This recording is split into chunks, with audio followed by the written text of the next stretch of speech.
Hi, I'm Glenn Hancox from Bard Learning. And I'm Glenn Quinn from Bard Learning. And welcome to the Leaders on Leading podcast. This is a podcast for leaders, managers like you who want to learn from other leaders. We run development programs with many hundreds of leaders in our work at Bard Learning, and we know that some of the most powerful learning happens when leaders are learning from each other.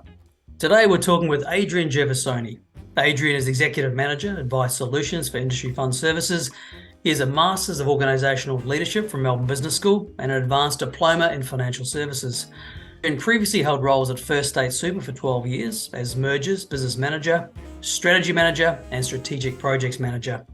He has established a pension service legal practice and estate planning service for Aware Super.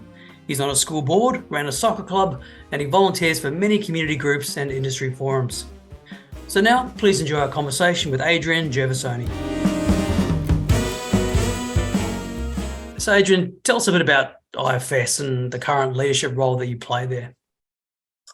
Well, IFS is a bit of a unique business in that it's owned by a collection of super funds, and the job that we're charged to do, that's changed over the time. We fulfill the need of funds where they don't have the expertise or the desire to do certain functions themselves. So we've been in existence for about 30 years, and over that time, we've done a bunch of things on behalf of funds, whether it's product design, insurance, non-super investments. Right now, we're really focused in on a couple of things: collecting unpaid super on behalf of members, which is an unfortunate task to have to do. And the other thing is the business that I lead, which is the financial advice business, where we provide the licensing, the service model, the technology, basically all of their middle and back office capabilities for the advice teams that work in most of the well-known super funds that you will have heard of today. We provide them with the capability and the quality assurance to be able to advise their members. So my job, what it entails is we've got about 120 financial planners working across different super funds. So make sure that they are providing compliant advice through our assurance team. We spend a bit of time working with super funds on the service model itself. So my job is to make sure that consumer-oriented design, to use some buzzwords there, but the point is that how the advisor works to solve member needs, that is as organic interaction as possible, and trying to make it, free the experience as much of the red tape that often gets in the way in financial planning, and particularly for types of consumers we're serving. They often have simpler needs than traditional financial planning clients. Decision support and helping people get into good behaviours, and a lot of the job that we do is about understanding and education. So my direct role in that is to make sure that we don't just go along with the way things have always done, that I create that tension within the team of asking 2 and 3 questions deep into a particular design exercise to make sure that we're not letting regulatory definitions and the way things have been done as being the only things that guide service design. So it sounds like, Adrian, you're a leader of a team in the business there, and you're also a leader of the business and the direction of the business. Is that right? That's right. Yeah. So there's the services that we provide. There's also what are the merging needs of super funds as our clients, and how, who will be serving those needs. So if you think about, right now in the superannuation industry, there's a lot of focus on data insights, being able to better understand the consumer set that super funds are serving, and you can draw certain insights. But when you have a broader peer set, we've got about 15 to 16 super funds that use our services. You get much richer insights when you're working with 10, 11 million members, and so in time new needs emerge from the industry, and we then assess whether we have the capability or we could quickly get the capability to fill that need, and whether it makes sense for us to do that as well. We can't solve for every super fund need, but there are certain capabilities where a organisation whose sole purpose is to help funds improve the retirement outcomes for their members. Naturally, there are some areas where we are more comfortable and capable to play. I think it's really interesting. You're talking a lot about leading the business and about the industry itself and the role that IFS has to play and the role that you have to play. And leadership is a really broad term, and you've done a master's of leadership yourself. So from your point of view, I'm interested to know what are the key aspects of leadership that are really important to you?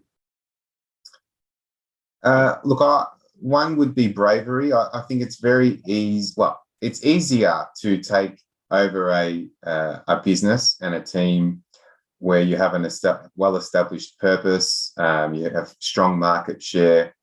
Your main job is to make sure you don't stuff things up, and that can, as I said, that in certain settings, that's exactly the right type of leader you need. But there are other industries, such as financial services, where our very existence is being questioned. The banking system, obviously, with Bitcoin and other forms of currency emerging, there's a question there: what will the role of banks be in the future? And likewise with super funds, as much as it's a growing industry, well over $3 trillion now in our industry. The job of a super fund, what is it? Is it to manage money? Is it to help members with decision making? It could be a range of things, but if it's just a collection of activities with no real purpose holding them together, it could be that you're no good at any of those things. So, for me, being brave means being willing to turn bits of your business off if that's actually not making sense anymore, and being willing to make some mistakes, not because you're cavalier and brash about things, but because sometimes making mistakes is the only way to truly learn whether an idea has substance or not.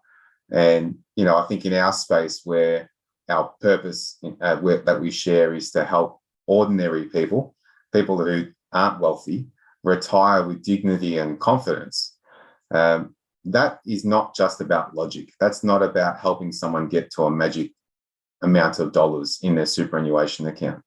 You can have someone with quite a meager amount in super retire happily because they know enough to be confident with what the future looks like for them. And so, in our space, there's part logic. Yes, dollars and cents make sense, and we need to be able to present, cash flow models and the like.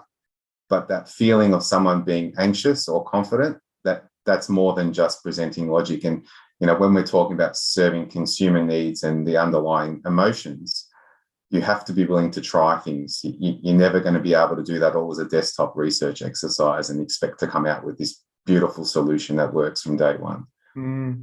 You mentioned that, with crypto on the rise and the sort of attitude, the general attitude to finance space and banking and all that sort of thing being challenged or at least questioned. What are the leadership demands, do you think, of your space currently? What's required of a leader to ensure that you steer the ship in really kind of uncharted waters? Yeah, there's this real tension between being confident, but not blind to areas where you just don't have the capability or the knowledge. And I think in our sector, in financial services, we have rewarded people for being confident, but maybe not always competent. And and again, kind of going back to that point of as a business grows or gets more complex, being confident can catch you out in times where there's greater capability that lives below you in your organization, and you're not actually open enough to hear it or see it. So, leaders who stop learning, that's a real issue. I still identify as young, so I've been, happy to put myself into a master's of leadership and go on any other sort of professional development experiences because I recognize I've got a lot of learning to do. I hope I still have this thirst for knowledge and experience 10, 15 years from now, because if I know that if I get too confident and comfortable with where I am, my progression and my usefulness to the organizations I lead will diminish. So that's something that, I see firsthand with some leaders is they stop learning, and they also assume their job is to provide all the answers, and that's a mistake in my opinion. So, Adrian, how do you instill that, I suppose, thirst for development and continuous learning and building capability into your people and into the leaders that you're bringing up through the ranks? I think as us as individuals, we look to different types of role models. I think that's something that we can control. Looking to role models that have that kind of godlike complex, that's dangerous. And I mean, it's interesting. You go to any number of professional development forums or what have you, and the same examples are thrown up, Steve Jobs, Bill Gates, and what have you. But what makes those organizations unique is they were a founder or someone who really was the sole person leading the purpose and focus of an organization. And they also weren't always the greatest people to work with. And so we've got to kind of understand what's the context we're working in. I couldn't replicate, I mean, even put aside the fact that I'm nowhere near as brilliant as Steve Jobs, I could not behave like a Steve Jobs. And that's not what also the job I'm being asked to do. So who we role model on needs some more thought. But it kind of just makes sense. You get through your first 40 years and it's ingrained in you that you don't know everything. So you've got to keep learning. And then you get to a point in leadership where you get a senior enough role where you can convince yourself you know enough. And experiences, I'm sure, still keeps you in the learning zone to a certain degree. But, how often do we look to someone who has failed somewhere and actually looked at that as a learning experience? We always look to the things that worked really well, and it almost sets an unrealistic expectation of how things will go. But at least for me, I'm always interested in why something didn't work, because was it the idea was terrible or was it the execution? It's rare that a large enough organization will pile money and time into something that was just a rubbish idea. So for it not to work, something else has gone on. And I don't think, I'm brilliant enough to come up with new ideas altogether. So often it's about robbing little bits and pieces from here and there. So there's a selfish motivation here from a business's perspective to look to other experiences. So, often in our leadership programs, we talk about this idea of being authentic, and you mentioned yourself there about role models. But it's really about being yourself as a leader, and it's not necessarily about copying somebody else because you can't do it. And we talk about this idea of building skill or building competencies or capabilities. What are the competencies or capabilities you see as being really important as a leader develops? Yeah, look, I think being able to form and evolve corporate strategy is something that even for a small business, understanding the marketplace you're operating in, what skills you have, being able to kind of triangulate the need, where you currently are, where you could be without it being too far a stretch. Large businesses have teams that work on corporate strategy, large corporations. I work in a mid-sized firm, so the leaders are quite hands-on with business planning and strategy development. And I really love that because, being able to contemplate, well, this is where we play today, and that makes sense for a variety of reasons, but you assume that those same market conditions won't be there in time to come. You have to think about, your very existence and why you have a right to exist in a given setting. As I said, for the bulk of us leaders that don't work for multinational, huge corporations, understanding how to formulate strategy, even the basic principles, is really valuable and important to share that with your teams as well, so that they understand the context. Because too often we go straight to, right, we were heading that way, now we're heading this way. And if your team doesn't understand how that came to be, there's execution, making sure you do that well, but the context and the understanding why it is we're changing a direction or doing something versus doing another thing, that's difficult. I don't think I'm very good at it, to be honest. Prioritization setting is something that I'm still trying to work on. I want to do everything.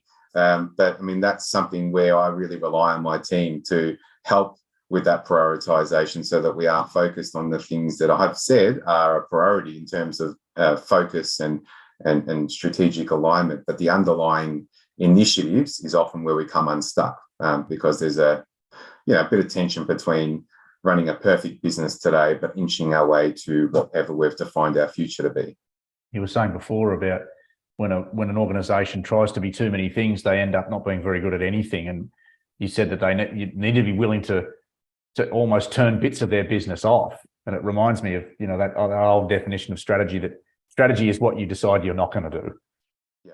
who won't you serve? So I'm interested to know then, what is your strategy? If you could give us like an overview of the steps of the 1, 2, 3, 4, 5, or however many it is, about how you go about formulating corporate strategy.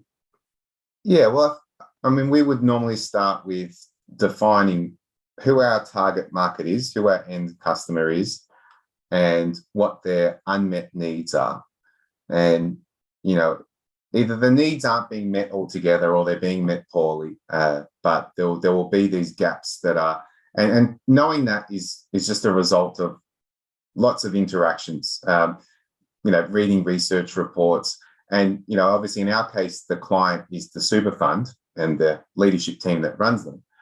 But it's also engaging with the consultancy firms and other service providers, because it could be that you learn something from them, or there's an aspect of their business that they are uncomfortable with, where they feel they're adding bits and pieces in because the funds are asking for it, but it's not really a place they would like to be. So it's kind of looking to first the needs and what are the things that we could potentially be solving for.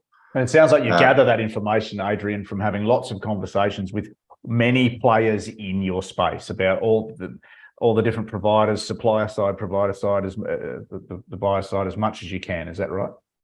That's right. And then what we look to do is, okay, well, of all of those things, how do they relate back to what we do today? To make a quantum leap from what we're doing today to then building rockets might be a bridge too far, when maybe we don't have that degree of risk appetite or bravery as that you would need. So it's okay, well, how far are you willing to stretch yourself to do something different? And then we would look at, okay, once we've kind of got that defined, a smaller list of needs that we could potentially solve. We kind of do some back testing to say, okay, of those things, who's excelling at it, so we can understand what would we be going up against. We will have learned a little bit about that in the market scanning, but now we've got a smaller number of things. We can go much deeper into understanding what makes a particular business tick, and if there are groups who are focused on it but aren't doing a good job of it, why it is that they're not doing a good job of it. And coming back to that point earlier around being in the learning zone, that's where I'm really interested. It's easy to see a business that's doing it well, and they'll tell you happily, because if you ask people the right way, it's the why is it seemingly the market is annoyed with a particular organization? That's what I want to know. Why is it? Because I'm sure they don't do it deliberately. Because if we're going to go and jump into the same space, I would hate to make the same mistakes that those same businesses are. You mentioned that. I'm interested to know then as well, because I think that's a really important piece. Like when you're doing your market scanning, looking at the people you're competing with and analysing what are they doing well, if they're not successful, why aren't they successful? Yeah, and look, I think another capability a leader has to have is stakeholder engagement or good relationship management skills. It goes without saying, but in this setting, a good example of that would be, if someone, if I was to engage a competitor business solely to get their deepest and darkest secrets, that would very rarely end up in joy for me. So, maintaining relationships. And if people have an understanding that when they engage with me, it's not a once-off interaction, it's likely to be a continuum. And reciprocity is really powerful as well. So what can I provide them that is of use? And without trading deep, dark trade secrets, there is plenty of sharing that goes on amongst leaders in our industry, because there's trust. There's trust that, you won't break confidence, most importantly, but there is something of value that can be exchanged by sharing something. And what I look to do is, rather than just offer a bribe, the way that I can make something happen is say, well, what's the benefit to us all of getting this particular thing right? And like a good example would be contract negotiations between funds and super funds, or any businesses for that matter. If I, as a supplier of service to a super fund, enter a poor agreement where we're guaranteed to lose and creates an unhappy end client, no one wins, because the market for those services shrinks. It's not just going to hurt the one provider. All of a sudden, a whole industry can be tarred with XYZ. No one's really doing a great job in that space. And in fact, we might insource that. And so, there's lots of opportunity or examples where we will work with competitors because it's an opportunity to grow the market size. If collectively we were better at XYZ things, there will be more demand for those services. Now that you need to be a little bit brave in doing that, because you are opening your doors to a competitor to see inside your own business. It's not just the other way around. But I firmly believe competition is good. It keeps us sharp. And particularly in our space, where it's a growing industry by number of members, by number of funds under management, we're not doing such a great job that we're in the space where we can afford to be happy with where we're at. So we need to grow the market of services that support super funds. So it sounds like you deal with lots of different stakeholders across the industry, Adrian, and every stakeholder is different, and I'm sure there's different approaches for each stakeholder. So how do you adjust? How do you get the best out of each type of stakeholder that you have to work with?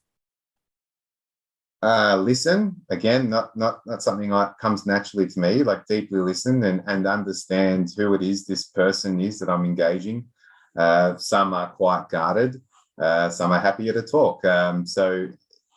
Recognizing early who it is that I'm trying to engage, and whether there's a way that this engagement could be endorsed through some other means.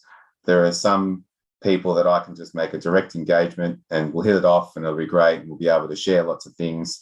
There'll be others where maybe I recognize early enough that a direct approach might not yield as much. And so maybe there's a third party that helps kick this on a little bit.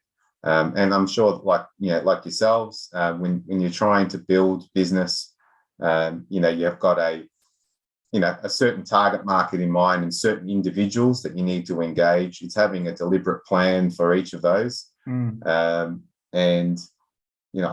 said, I would rarely just walk into a meeting or a virtual meeting without understanding first a few things about this person. And if I've got no context, I'll just be very measured before I suggested anything or pushed for anything. But usually I'll have been able to background the person. I'll understand how they've got to where they are, what they're motivated by, and I'll try to work within that.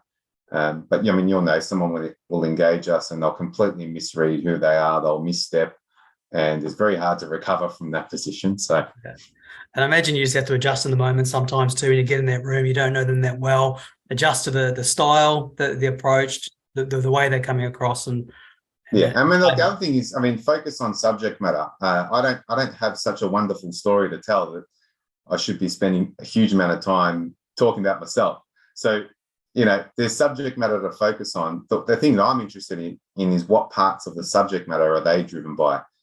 In our space, are they interested by serving the end consumer and some outcome for them? Is it about reducing risk? Is it about some commercial outcome? I've got to find that driver that either personally or professionally, that's what they're interested in. And then that's where I get to nuance the focus on the subject matter, is to say, okay, well, it could be a bunch of focus areas, but that's where we'll spend a bit of time to demonstrate that I'm equally interested in that same aspect. We were talking about your corporate strategy definition, Adrian, and you talked about need identification, what's going on out in the market, what are their needs. You also talked about what are your skills and capacities to service those needs. And then we talked about market scanning, and component of the way in which you get to know what's out there and who your competitors are is stakeholder engagement. I want to thank you a heap for your insights around how you go about engaging with stakeholders as a function of market scanning. What else do you do, though, in terms of corporate strategy? Yeah. So if you've got now a good idea of the things that you could offer, or products and services you could offer, you've understood who's doing it well, who's not, and therefore been able to nuance how it is we could offer that service, but in a slightly different way that would end up ultimately with a better end result, being more profitable, stickier clients. Then the key next step is prototyping and testing. There's a risk that business planning goes on forever as a desktop or research-based exercise, and you never actually learn how to roll things out. And so prototyping and testing, it's as much about testing the idea and the validity of it as it is as much about us learning how to roll things out. Again, I speak purely from my own experiences. Converting an idea into action has always been something that's been a bit of a challenge with mine. So I need to surround myself with really capable people who are more operationally focused and can connect the big gap that often exists between an idea that might have heaps of substance and merit, but what it looks like as a commercially sound proposition, that there's some trial and error often required to kind of fill out the picture a bit. And so, without it becoming a full-scale rollout, there might be certain questions that remain unanswered when building a initiative out. And that's the part where you do learn a hell of a lot. It's mostly about how do you take those learnings and do something with them, which is still something that we challenge ourselves with as a business, because often with all the rigor that goes around financial services, by the time the end idea is tested, we might have killed the uniqueness of it. So there's some robustness that needs to be built into that process to make sure the initial idea, the thing that made it special, is still there. What comes after that is iterate and commercialize. So you'll have now an offer or a selection of services or products where they are in market, they're reasonably mature enough that you're offering them to mass market.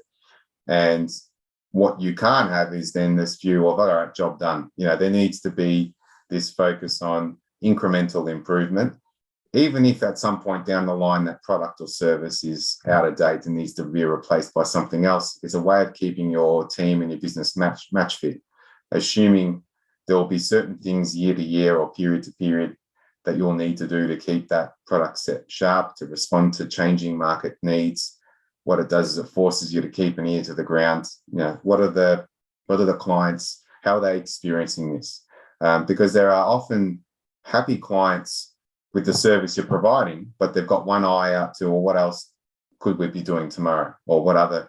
And so that's what you want to be hearing. I said that when you look at it as an academic exercise, it all sounds reasonably straightforward. It's actually really hard to execute. It's much easier to stay doing the things that you're already doing and just try and perfect them.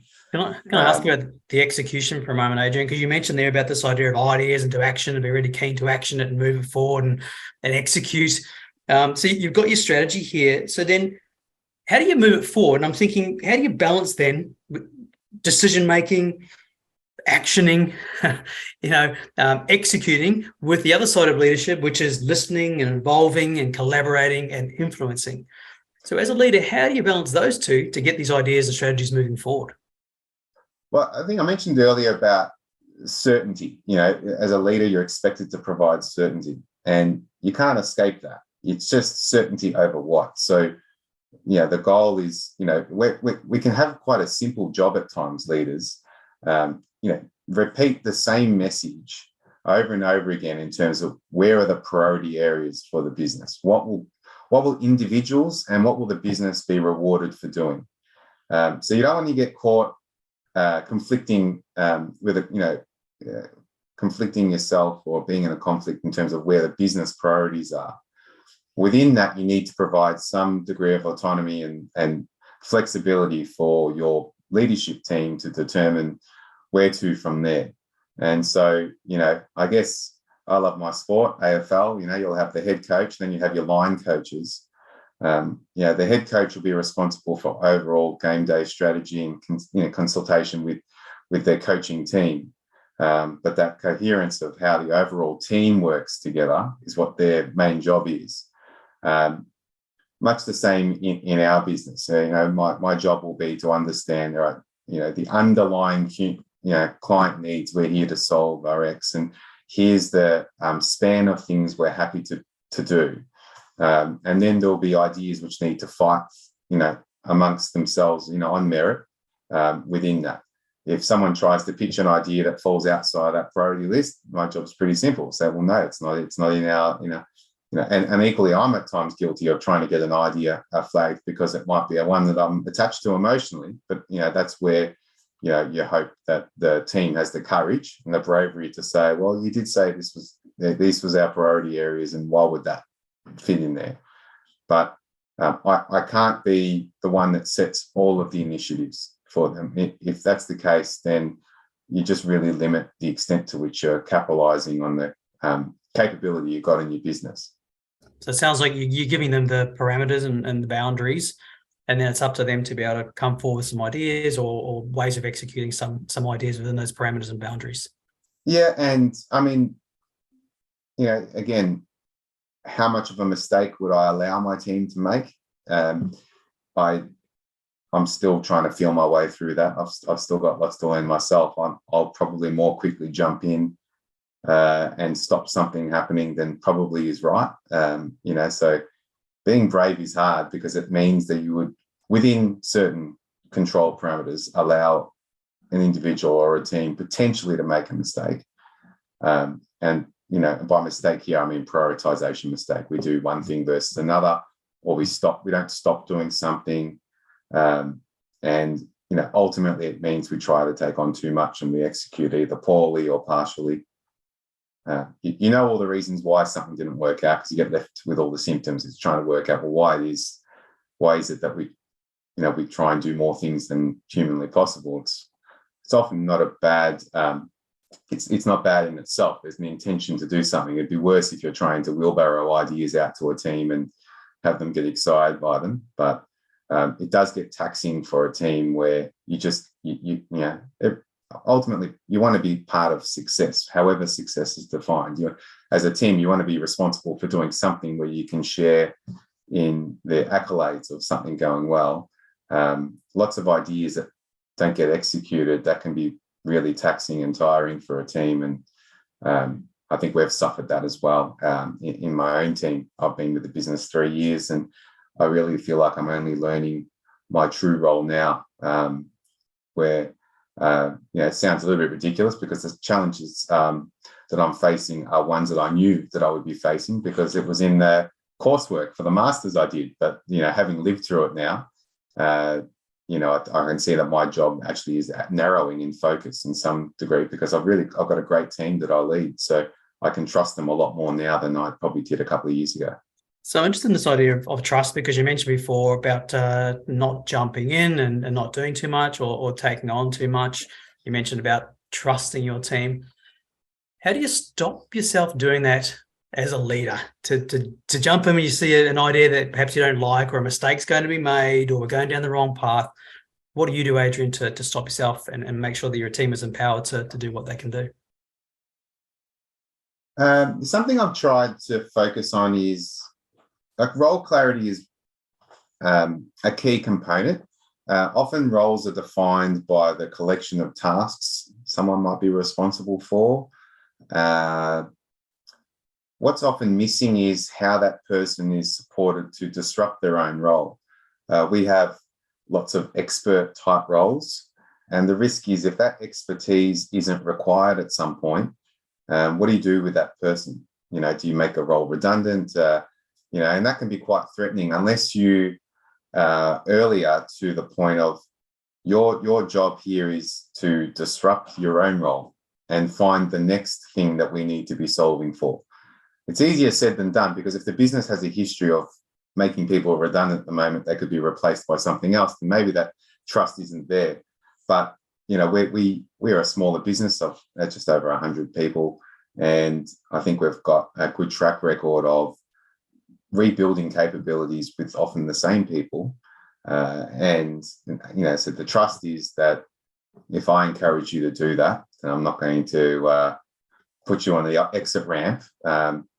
There are certain realities that some jobs just literally there is nothing else that person could do. But, in our business, it's more about what's the new wave of capabilities we need to be building within the team, and what needs to disappear. And a lot of our activities are being replaced by, sort of AI bots, providing people with logins to systems, removing those logins. They're really not tasks. They're not high value tasks that we want to have lots of people doing. So what we need, though, is people building the code and creating the rule sets that sits around that sort of logic. And that's a good example of it's sort of the same job we're asking someone to do, but what it looks like as a daily activity changes significantly. But I'll back in the fact that if they embrace what we're trying to do, then we'll invest in them. And I think we've had a couple of use cases or examples now where if you celebrate them, people kind of can attach what you're trying to achieve in some real examples of where someone has got a completely new role as a result.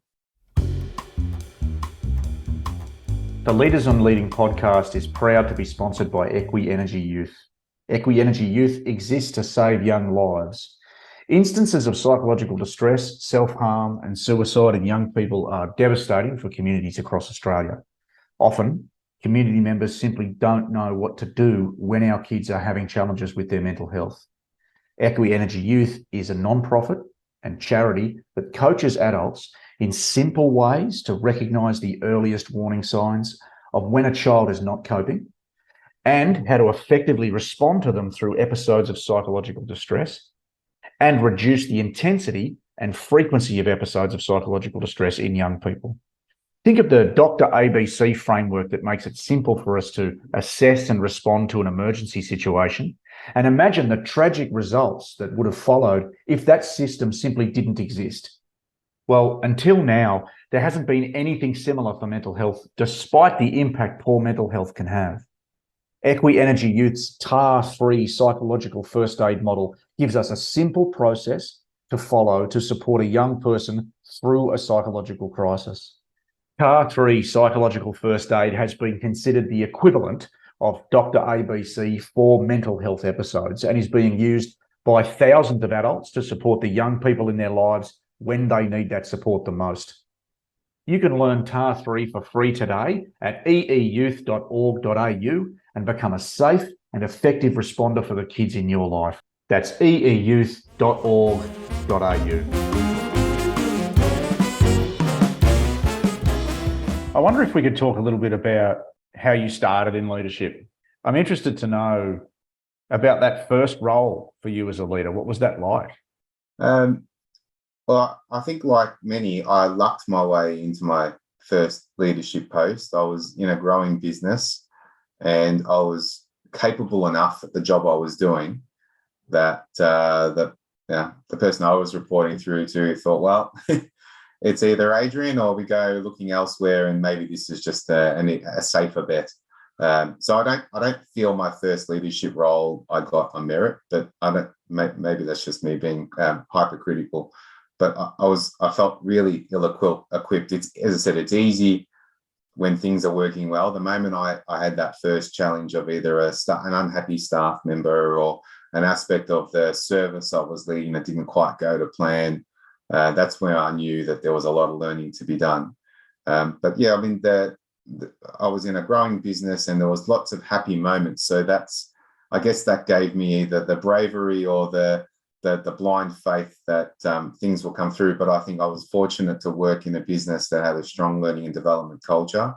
And I embraced any offer of leadership development training. And as I said, it's the formal coursework's one thing, but being able to sit alongside, I mean, the masters I got to sit with the CEOs of our industry, and fortunate enough to have them be quite vulnerable and open to sharing really deep and personal experiences of where they've felt themselves like a bit of a fraud in a job that they were ill-equipped to do. And what you realize is the best leaders probably never feel like they're in the job that they deserve. Absolutely, that they are always feeling like a piece of artwork still under construction or something like that. And so that's given me some confidence to go after bigger roles, but recognize going into them that I'm not bringing a pre-mixed formula of success. That there are attributes I bring that might be interesting, but I need to still continue to invest in my own capability for me to be any use to the business that's employing me. It's a really common story that it's like when you come into your very first leadership role, that's usually where potentially really excellent leaders can almost experience so much challenge and so much difficulty that they actually just sort of give up. And it's an interesting thing to us a lot as leadership developers, because we find it's that transition where they're not given the opportunity to deliberately set aside components of their old role, components of their own belief system, so that to leave room so they can take up new ones. And I think there's a lack of support for first-time leaders, especially, that I find, I don't know, concerning, I suppose. I mean, have you noticed something similar? I've always been highly motivated, so I guess I haven't felt it's been as big an issue in terms of finding the learning. I think I've had a couple of missteps over the time. That there's also been these circuit breaker moments where it was like, oh geez, if I'm going to make a career of this, I've actually got to be better. I've had really good mentors, and I think what the better ones have recognized that I could, if left to my own devices, become arrogant and comfortable in myself, and that would be a toxic trait. So the best mentors I've had have known me well enough to recognize there's this sort of Achilles heel. There's being confident and competent enough to do the job, but not too confident that I stop learning and I stop listening, more importantly. And I'll always have a mentor or two. They might change from time to time, because I think there's a risk you get too close with mentors and they stop assessing you objectively. All of a sudden they just like you. And so that's just having these circuit breakers. My wife is a great mentor because she sees all of me. There is, no hiding the real me when you're with each other all the time. And so I think having those, wing clipping moments where you don't get too big for yourself is really important. So come back to, particularly in our industry where characters are celebrated, and they look a certain way. People who are really capable. We hear how leaders are described, those in senior roles, and it's like they're brilliant, they're brave and what have you. But I'm sure behind and underneath all of that is someone who can feel quite vulnerable and fearful at times of, do they have all the answers? It's a wonderful thing, because what I'm hearing and what you're saying is that it's a constant engine of self-awareness and self-reflection. And when you're making mistakes, you're going to say, hey, listen, I could have improved there, or that's going to be a challenging area for me if I don't stay on it. Yeah, I mean, I guess I credit, or I'm grateful. I've had a couple of great experiences. Maybe they weren't great in themselves, but they've shaped who I am and maybe who I'm yet to become. But I saw some really poor leadership behavior early in my career, unethical conduct, and I'm just lucky that for whatever reason I recognize it as unethical, because it was so easy to normalize it at that time. But I opted out of that environment. So and I'm fortunate that through good counselling I did that. But so what that has meant that I felt compelled to have kind of an aspect of ethical leadership be part of who I lead and how I lead people. But then the other thing, I guess, on top of that is don't waste a bad experience. If something hasn't quite worked out as well, and I was a large reason why it didn't work out, then pick apart why it is that went that way. And I think being true to myself in terms of what my skills are, I think that's the hardest thing for a leader, is you go to these development programs and it tries to make you brilliant at everything, or at least that's how you could read it. Whereas I think in the last little while I've recognized, well, there's still lead capabilities. There are things for which I will be much better at, and that's what I'll be known for. It's making sure that those weaknesses aren't don't get in the way, that I can at least mute them or square them away, so it's not something that's detracting from my performance or what I can offer an organization. And I think being aware of those blind spots is really important. You mentioned before about being ill-equipped when you first got into that leadership role. You mentioned about making mistakes and learning from those mistakes. You mentioned development and constant training and development was important to you. What do you do then to, knowing those learnings, what do you do to equip new leaders that are coming up under you? How do you best equip them as they make the journey? Share experiences. I mean, it might be nauseating at times, but I love to share experiences I've seen with others. I've observed all my own experiences, but I hope makes it feel like I'm a real human, that I'm fallible. There are things for which I know that I'm not good at, and so if you've got into a leadership post because you were the best within a team at doing one thing, the hardest thing is moving into a role where it doesn't matter if you're a great widget maker or, in our setting, a brilliant financial planner. You're now a leader of a team. Your expertise needs to be team leadership. That's really difficult. And so for my own leadership team who are newer to the role, the goal is just to keep focusing on what do they need to be, and allow their teams the room and the space to grow. They're no longer the expert in that team, potentially. There might be someone else now that occupies that role, and you need to allow and encourage that. And it's just a natural inclination we have that the person who takes a role that we once had, we don't want them to be as good as what we were, or definitely not better, because there's something that says, but I was known for being brilliant at that. So I think it's just kind of being true to those feelings we all have, not pretending they're not there, and putting yourself in the shoes of the people you lead. That's the hardest thing. I still struggle with it because I've got so much going on in my own head. But when being more deliberate, and it's interesting, only a few weeks ago, we've been challenged over prioritization. I asked the team to just gather some feedback from the group in terms of where I can be better. Where am I needing to focus? What do they need of me? And I got brilliant feedback. It's still hard to listen to. Anyone who says they love getting critical feedback, I want to challenge them. That my first response is to hate it and to try and argue with every element of it. But hopefully, as a bit of a sign of maturity, I don't react. I'll sit on it, I'll absorb it, and more often than not, there's a truth that I just haven't seen because I've been busy focused on something else. And those moments, they're the gold. That's the stuff that we don't probably do often enough. Asking someone how they feel or what they thought of something in a certain way that doesn't actually invite feedback. You can do lots of that and then say, oh, well, I asked the team. There's lots of opportunities to provide feedback. But if they know that you're not going to do anything with it, you won't get anything meaningful. So I think that those types of experiences that I'm hoping will better shape the leaders that to replace me. I just love this idea of setting aside the expertise you had before, and the stuff you're saying around being human and being vulnerable, and in your new role as well, which is something you don't often see from all leaders. Yeah, when I joined this business, the needs of me then, and it's only 3 years ago now, are vastly different. At the time, the focus was on market positioning, moving into more of a business development mode, being more deliberate with how we manage client relationships. My team is brilliant at that now. I don't need to be in their way playing in that space.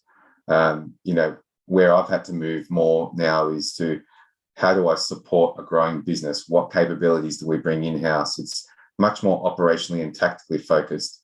And that's hard because I was good at the relationship management and the business building stuff. I'm having to rebuild my own skill set at the moment. That's only within a 3-year time frame.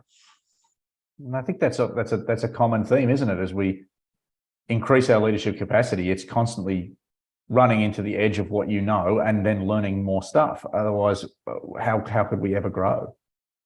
I really love what you said before, Adrian, about acknowledging those feelings that we all have. Maybe we feel threatened by someone who's really, really capable in our team. Maybe we want to hoard that capacity, or we want to be the one who's excellent at that. And having the nous and as you say before, the bravery to acknowledge the fact that you're feeling a bit icky and a bit whatever about that. And that's okay, and that's normal, and in fact should be expected. Absolutely. And I think that, a really good example is, in a senior leadership role in particular, there can be unpopular decisions made that you have to support. And there's a way of supporting the business and an idea without being disingenuous. And so, done poorly is Well, it can be done two ways, Paulie. One is just that's a terrible idea, but we've just got to go along with it. So, but you kind of build a fence around you and your immediate people to say, well, that was a rubbish idea, but, a message of disempowerment. Another way of doing it, Paulie, is being without emotion. It's absolutely the right decision. I mean, in both those settings, the business isn't helped. You're not going to get your team performing or embracing something. There's got to be an element of truth and reality that comes into your messaging. And particularly those one-on-one interactions. There was a change of leadership in our business not long ago. It was a role that I was interested in. The role went to someone else. Now, when my team asked me, surely that's a role you wanted. If I had said, oh, no, absolutely not, but then went and chased another senior post elsewhere, well, that's not honesty. So, whilst being careful with the words, being supportive of the new person to take the post, you have to be real enough to say, of course it was a bit of a kick in the guts. Of course, I would have loved that role. But I have a choice of going two ways. Either I exit this or I stay deliberately. There's no being passive here. If I'm going to stay, it's because I believe in what we're doing. And I just think there's plenty of examples where that plays out that way. And I know there was another question you had asked in the lead up to this where you asked what I would tell my younger self. And that's to not be in as much a hurry as I have been. I've always been a little bit ahead of where I should be in life. It always felt like I was in a bit of a race, and definitely in a professional setting. It was about what would be the next role, the next opportunity, the next challenge, the next project to work on. And I guess in some way that has driven me. But what it has meant is once you get further up the chain, the opportunities don't come along as quickly. So you need to become more patient to avoid making, mistakes. And you need to find satisfaction in different ways as well. No longer is being rewarded for doing a good job me getting another job. It's, I enjoy the moment in itself, the particular satisfaction of seeing a team of people do something unique or a business outcome. So I've had to find different points of value to what I might have years ago. I still feel like I'm in a bit of a hurry, but, that's just part of who I am. But at least I acknowledge that that's something that some driving force under me, which I need to harness, not necessarily try and block out. But if I follow that, then, I see this in younger leaders all the time. They're in a hurry to get the next promotion, what have you. And my guidance is always the same is, use that energy and drive for good, because there's a lot of people that have no drive, and that's no good. That won't get you anywhere. But recognize there's lots to learn along the way. So you've got to find other ways of being satisfied and getting recognition and reward.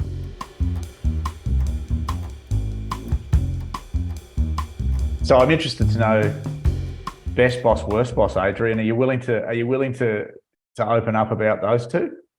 Yeah. Well, one of my bosses was the worst is more so about what they probably misunderstood what I was about and where my skills lie. So they tried to focus entirely on the areas where I needed work, business report writing and being deeply analytical and the things that I find really not all that enjoyable. And I learned a lot, but I also learned what I didn't want to be. And as I said, I think there was a bit of a missed opportunity there for, in particular, that leader to have me focus on, whilst there's always skills you want to build out, I felt lost. I felt like I had no purpose.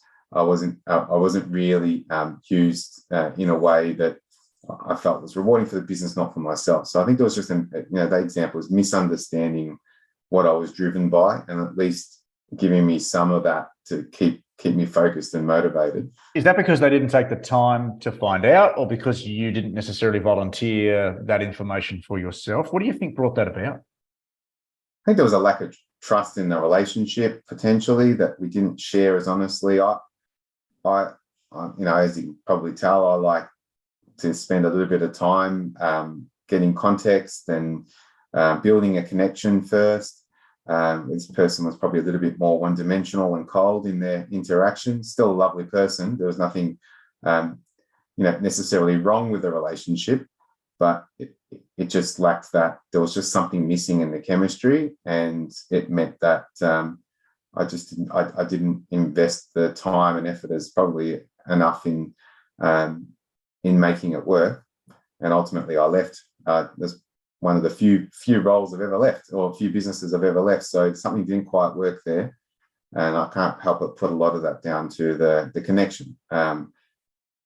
The best boss I've had, there's two people that really stick out, and they both have very similar attributes. They were quite ambitious in terms of, if there was a roadblock or something in the way, it was about focusing in on, is that an unnatural roadblock? Is that something we can do something about? So the locus of control, the span of control, there was an assumption it's much broader than what most people think it could be. And I'm really excited by that type of stuff. I like the idea that we could shape a new environment. We can influence things on a much greater scale. And they were business builders, which, again, I'm drawn to probably that type of person.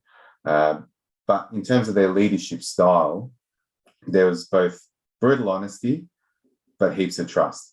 I respected them for what they had achieved, but importantly for who they were. They were real people with real stories. They would share with you things that they got wrong.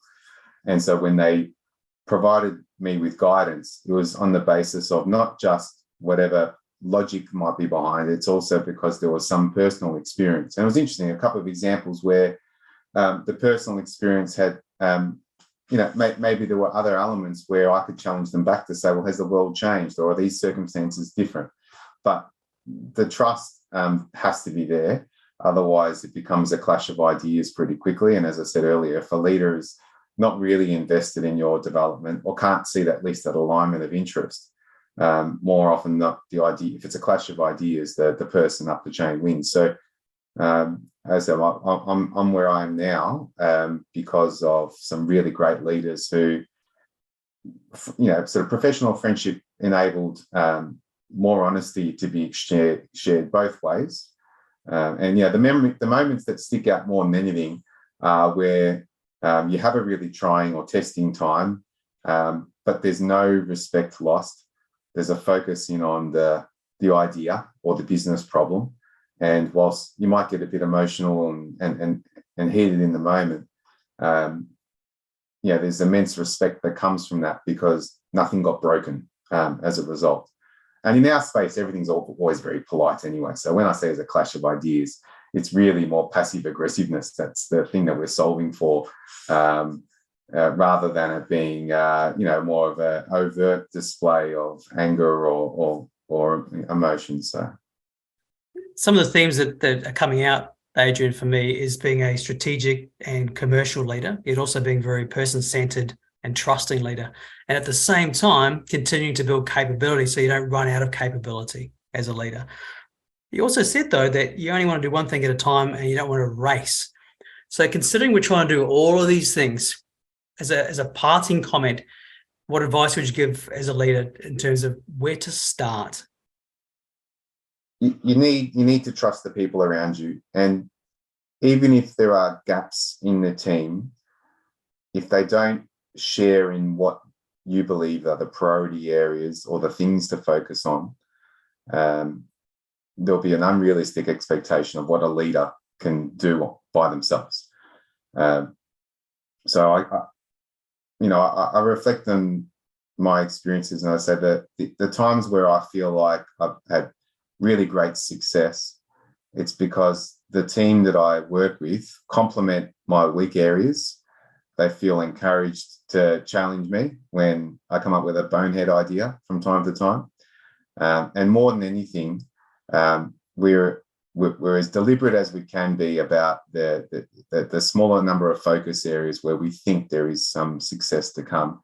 And so whilst there are clashes of ideas and differences of opinions on how we will get somewhere, I think that's to be encouraged, that the end point's not in question. And as I said, you have a team around you. I've probably got 5 to 6 people around me that I would say is my leadership team. Not all of them lead people, but they are all, sharing this vision of where we're headed for the business. And we regularly find ourselves in a disagreement or a clash of ideas, and that's when I know I'm doing my job well, because they're not blindly or following my direction, and also the idea themselves are still hubbed to a destination we've set ourselves. So I think within those parameters, I say that's a healthy place to play. Well said, beautifully put. Thanks, Adrian. Adrian, you've been a great guest. It's been really wonderful chatting to you today. Tell us a little bit more before you go. Just tell our listeners how they can learn more about how IFS is leading the superannuation and financial planning industries.